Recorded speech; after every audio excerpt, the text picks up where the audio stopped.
Aujourd'hui, je vous explique pourquoi la plupart des immigrants, surtout à l'âge de 40 ans, pensent que l'immigration canadienne était un piège. Je vous donne les faits réels dans cette vidéo juste après les génériques.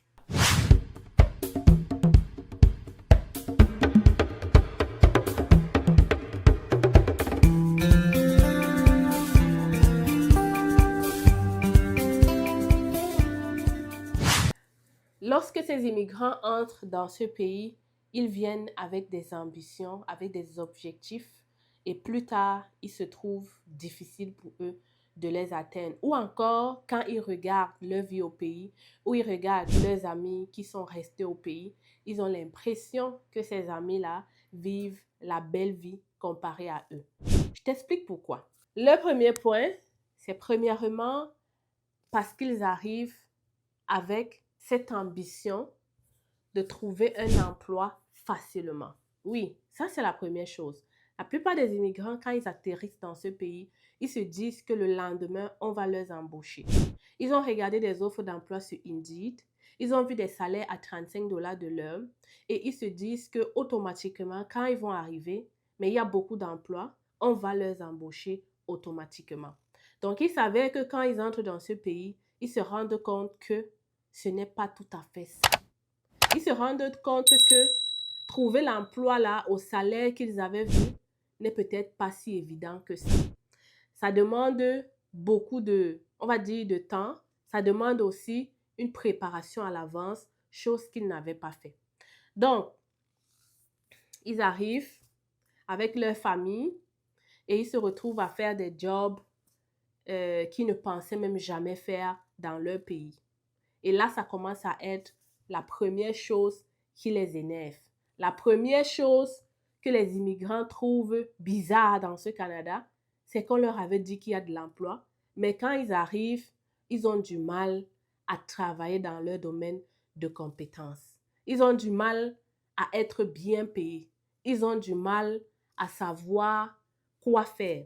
Et là, ils se trouvent butés, ils se disent que, mais voyons, on m'avait dit, on m'avait pas dit ça. Ça, c'est la première chose. La deuxième chose, c'est qu'ils se rendent compte que leurs enfants appartiennent au Canada. Oui, les amis. Ils se rendent compte que la culture ici est différente. Ils se rendent compte que leurs enfants, probablement, ne repartiront plus dans leur pays ou encore leurs enfants ne connaîtront pas, surtout ceux qui sont nés ici. Ils se rendent terriblement compte du fossé entre la culture canadienne et la culture africaine. Parce qu'au Canada, un enfant canadien, c'est un enfant du Canada. Ça veut dire quoi? Ça veut dire que la chose qui les choque, c'est que ici au Canada, si tu amènes ton enfant au parc et que par inadvertance, tu lui donnes une petite fessée, sache que la personne à côté peut appeler la police et la police vient récupérer ton enfant, si bien qu'on peut même prendre la garde de ton enfant et donner à quelqu'un d'autre. D'ailleurs, c'est sorti dans un journal récemment, un immigrant africain camerounais qui a vécu ça. Donc, ça leur énerve encore plus. Ils se disent que le Canada, là, c'était un piège. Parce qu'au Cameroun, par exemple, en Afrique, on le sait, ton enfant, c'est ton enfant. Tu as le droit de faire ce que tu veux. C'est ton enfant. Ici, non. Ton enfant, c'est ton enfant, mais c'est l'enfant du gouvernement. Il y a des lois qu'il ne faut pas transiger. Si ton enfant, tu fais quelque chose, ton enfant dit à l'école, l'école peut t'appeler, l'école peut après envoyer ça tellement loin que tu te demandes, mais voyons, c'était juste un petit truc là. Voilà. Donc, ça c'est la deuxième chose qui gêne et qui trouble les immigrants. Une autre chose aussi, c'est que l'enfant qui a vécu ici 10 ans, parfois quand on voyage avec les enfants, on n'a plus les moyens de leur payer le billet d'avion pour aller en Afrique. Du coup, ils perdent cette culture africaine, ils perdent les valeurs africaines et ce sont dorénavant des Canadiens dans tout le sens du terme. Dans tout le sens du terme. Ça fait que ça a l'air bizarre, ça a l'air de rien, mais la plupart de ces immigrants sont choqués Ils aimeraient que leurs enfants connaissent la culture de leur pays, sauf que c'est trop tard. Ils sont déjà là et voyager tout le temps au pays coûte cher. Le Canada est très loin de l'Afrique. Du coup, ils sont obligés d'accepter que ça se passe ainsi. Et c'est gênant. C'est gênant de te dire que parfois même, les gens du pays vont appeler ton enfant, il ne va pas les connaître. Ta mère va appeler ton enfant, ton tante, ton oncle, il ne va pas les connaître. Et quand tu vas même dire, allons en voyage au Cameroun ou en Afrique ou dans ton pays, il ne va pas comprendre, il ne va même pas vouloir. Il ne va même pas vouloir. Et ça arrive surtout aux enfants qui sont nés ici ou alors qui ont immigré à bas âge comme 2 ans, 3 ans. Quand l'enfant a immigré à 11 ans, 12 ans, quand même il a une liaison avec les gens au pays, et même jusque-là, après ça, le fossé est tellement différent qu'il oublie. Donc ça, c'est la deuxième chose. Coucou les futurs Canadiens, les nouveaux arrivants, coucou tout le monde, j'espère que vous allez bien. Petite pause pour te dire que depuis quelques mois, je travaille sur un nouveau bébé, un nouveau projet que j'ai envie de te partager aujourd'hui. Et si tu sens l'opportunité, si tu sens le besoin en fait d'acheter nos produits, n'hésite pas à aller dans le site Stellee, STELLEE.ca, faire ta commande et si tu es à Montréal, ça me ferait un plaisir de te livrer et de te rencontrer en même temps. Alors de quoi est-ce qu'il s'agit? Il s'agit juste des senteurs. On a plusieurs styles de produits. Je ne peux pas prendre trop longtemps pour te présenter tout ça. Mais celui-ci, c'est pour des fumeurs. Tu le mets dans ton auto et ton auto sentira bon à jamais. On a aussi celui-ci, n'est-ce pas? Tu le mets dans ta maison un peu partout et je peux t'assurer que tu n'auras plus besoin de douter, de cuisiner. Tu n'auras plus besoin de stresser après ta cuisine. Moi, celui que j'adore, c'est cette machine-là. Tu la mets dans ta cuisine, tu finis de faire ton plantain, tu finis de cuisiner ton héros, ton coq, tout ce que tu veux comme nourriture africaine, tu mets ça, machine vraiment parfaite. Tu peux allumer, éteindre quand tu veux avec Bluetooth et la senteur. Que dire? C'est la magie. En tout cas, je vous attends derrière le site internet et j'ai hâte de pouvoir te livrer. La troisième chose concerne le mortgage. Le mortgage. Le mortgage au Canada ou comme partout en Europe, c'est un piège. Si tu n'as pas pris les bons conseils avant de te lancer, le mortgage peut être un piège pour toi. Le mortgage peut t'empêcher d'avancer. Le mortgage peut te forcer à travailler dans un emploi qui t'énerve parce que tu as des factures à payer. Le mortgage peut même te pousser à avoir 2-3 jobs pour payer le mortgage, pas pour faire tes business, pour payer uniquement le mortgage. Ça fait quoi? Beaucoup de ces familles ici au Canada travaillent pour payer le mortgage. Et ils travaillent tellement qu'ils n'ont plus de vie pour eux. Ils n'ont plus de vie pour leur famille. Ils regardent les photos des gens au pays et ils les admirent. Parce qu'ils ont l'impression que ces gens, eux, vivent la vie. Alors que eux, ici, ils se lèvent à 5 heures, ils partent au travail. Dès qu'ils rentrent du travail, il faut qu'ils dorment, il faut qu'ils fassent son lunch, il faut qu'ils regardent les enfants, il faut, là c'est encore la nuit, on dort, et ainsi de suite. Il n'y a pas un temps de pause. Alors, il n'y a pas un temps de pause. Pourquoi? Parce que tu as des factures. Tu es obligé de travailler et ces factures sont parfois énormes. Et je répète encore que c'est parce que ces personnes n'ont pas pris le temps de s'asseoir pour avoir les bons conseils. Sur ce fait, vu qu'on parle de ça, je tiens à te rappeler que j'organise un coaching en ligne. Dans ce coaching, justement, on va t'expliquer tout ça.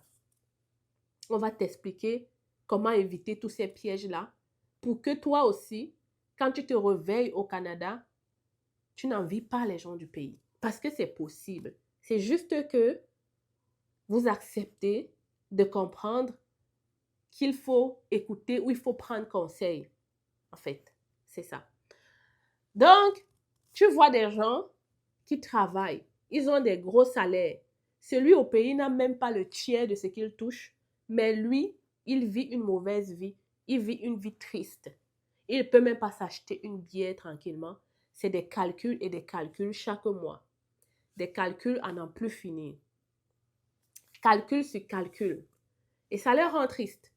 Et ils se disent, le Canada, finalement, est-ce que ce n'était pas un piège? Est-ce que réellement, ce pourquoi je suis venue ici, Est-ce que j'ai atteint mon but? Est-ce que j'ai atteint mon but? Mais non. Est-ce qu'ils peuvent faire marche arrière? Probablement pas, parce qu'on le sait tous.